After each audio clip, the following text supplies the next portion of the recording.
You know, it's a bit of a weird time at the moment, isn't it? You know, there's a virus going around, toilet paper seems to be the most expensive commodity in the world at the moment, and I'm uploading on YouTube again. Yes, I'm back on YouTube again. Hopefully this time to stay. I mean, I said that last time and I didn't, so that's a bit of a problem. And I suppose it's quite fitting for my return to YouTube for the 20 millionth time that I do the same series that I do every year, which is attempting not to get sacked. You're joking.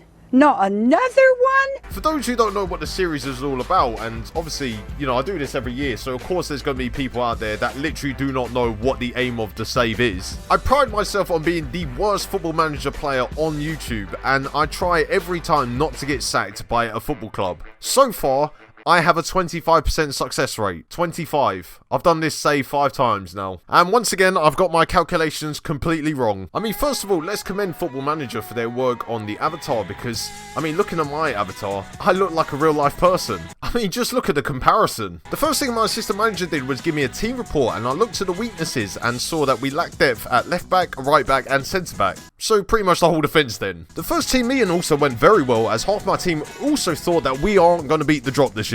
I mean, I'd rather you say it than me. And also, Captain Grant Hanley was the one leading that side of the room. Oh, that's good for team spirit, isn't it? I mean, what attracted me to Norwich? I mean, I'm racking my brain, really. So with Brexit happening in between this series and the last attempting not to get sacked, I saw that my assistant manager was German, so I did the right thing and sacked him. Actually, sorry, I sacked him after he got a 2-0 win in a friendly as well. I also hired a new under-18 sports scientist, Amy Smallwood, because it's the closest I'm ever going to get to a woman in the next 5 years. So, looking for a new assistant manager, I looked for someone that had a Premier League experience, so I hired Michael Proctor from Sunderland. He scored 2 own goals against Charlton once. Probably the only Premier League experience he has. And in his first game in charge, he got a 0-0 draw away in Holland. So, I mean, the only way is up. Well, unless he loses the next game, because then the only way is up from there, really. Yeah, he did lose a game after that as well, so... Hey, yo, what the fuck? And in order to bring in, you know, some proper British coaches, I brought in Paul Ince as a coach. Although he did get sacked from his only Premier League job after 6 months. And even I've lasted longer than that. Out of context, I'm never going to use that line ever again. Michael Proctor then finally got his first win in charge of the team with a 3-0 win away at Waalwijk. I definitely have not pronounced that right at all. I mean, if any Dutch people are watching this save, please tell me how to pronounce that name. Not like I'm ever going to play the team again, but... And finally, to appease the Norwich fans that may be upset for the fact that I sacked half the staff, I brought in Darren Huckabee in as a coach. You know, Norwich City legend. I don't remember any other team he played for. I think that's gone over my head. I mean, it is a proper Brexit British army I'm building here. I also told the press that I wanted to hire more staff like Darren Huckabee. I mean, I'm racking my brain again about what staff are like Darren Huckabee, really. I don't think Norwich City have many legends. I mean, does John Ruddy count? And probably the worst news I've got this season is that Timu Pukki has then broken his ankle and he's out until January. Which means we know what's going to happen now. And announcing our first signing of the summer transfer window, and of course, I had to bring him back because there is no better option in the Premier League than this man. Steve Mounier joins us from Huddersfield Town for 7.5 million, rides into 9 million, and I have spent the entire transfer budget on him.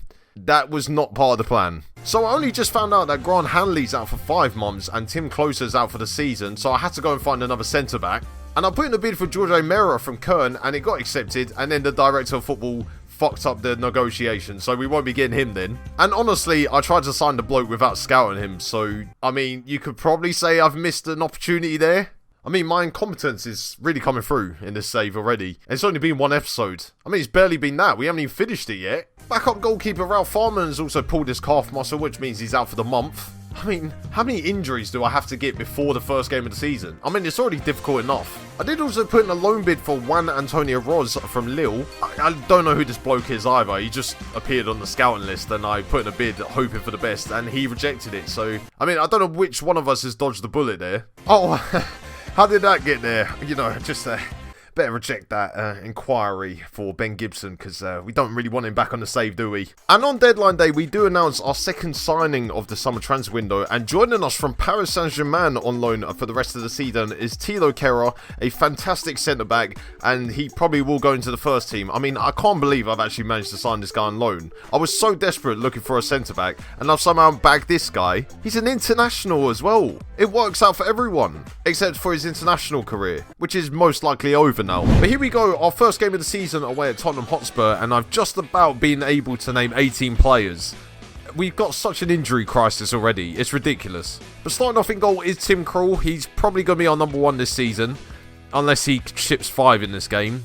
We move into the back four, and Jamal Lewis and Max Aarons will play as the wing-backs, while Thilo Kehrer makes his debut because I've got no other defenders, playing alongside Ben Godfrey.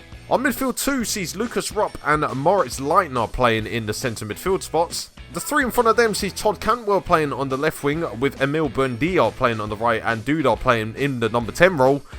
Behind new debutant Steve Mounier, who will lead the line for us because Teemu Pukki is out until January. I mean, how has this happened already? Would I say I'm worried about this Spurs team? Not really. I mean, we're playing the same formation. It's the first game of the season. Anything can happen.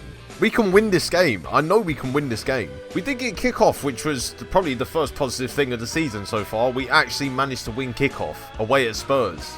And one of the things I've decided to instill into the team is to keep up the sort of possession football that Daniel Farke had brought in at Norwich. And it started after 20 seconds, Steve Mounier managed to get a header on target. I mean, we're already making a great start here. And in the first few minutes of the game, I tried to tell the players to, keep the ball, control the possession of the game, because if Spurs don't have the ball, then they're not going to score. And as you can see, we started playing the ball around really well. We were confident on the ball. And as you could probably tell, everything went downhill from here. With 2 minutes on the clock, Steven Bergwijn managed to get the ball cut inside the box and fired it straight past Tim Krul. We were 1-0 down after 2 minutes. Can I just quit and reload? 2 minutes later, Duda's corner found Emi Buendia at the front post, but he headed it over the bar. And then only a few minutes later, Steve Mounier then played Buendia in, and he hit the inside of the post, and the ball came out, and then they cleared it. I mean, we're getting chances here. I feel like we're going to equalise anytime soon. So it's really great to see that Ben Davis's cross was headed out to Lucas Moura, who volleyed it straight past Tim Krul. 2-0 to Spurs.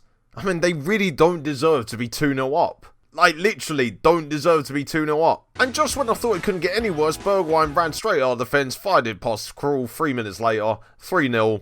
I mean, the game's over now, isn't it? Like, I've literally got no chance of keeping this team up. And the goals kept on coming as Aurier's cross found Moussa Sissoko, who fired it past Krul. 4-0. 38 minutes gone. I've never been 4-0 down this quickly into a game. Like, I know I pride myself on being really shit at this game, but even I haven't been 4-0 down this early. And then we broke another record as we gave away a penalty and Harry Kane made it 5-0. 5-0 before half-time. Are you taking the fucking piss? At half-time, I literally did not know what to say. I just said, go and perform better. I mean, surely you cannot get worse than 5-0. Actually, I don't want to jinx that because there's definitely a lot worse than 5-0 at the moment. Steven Bergwijn was running the show and his free kick found Tony Alderweireld, but he hit the bar. I mean, amazing how they haven't scored there. And then up the other end, Max Aarons led a counter-attack and found Steve Mounier in the box, but he headed it straight at Lloris. I then went to make a tactical change, and then Spurs made it 6-0, but thankfully it was offside. I mean, I'd rather have missed the goal, to be fair. And as we approached the last 10 minutes of the game, Buendia's cross found Todd Cantwell, and he headed it past Lloris. 10 minutes left. I think we can score another 4. Is exactly the sort of thing I would be saying if I was a competent manager, but I'm not. We lost 5-1. Did anyone expect any different? Because I certainly didn't.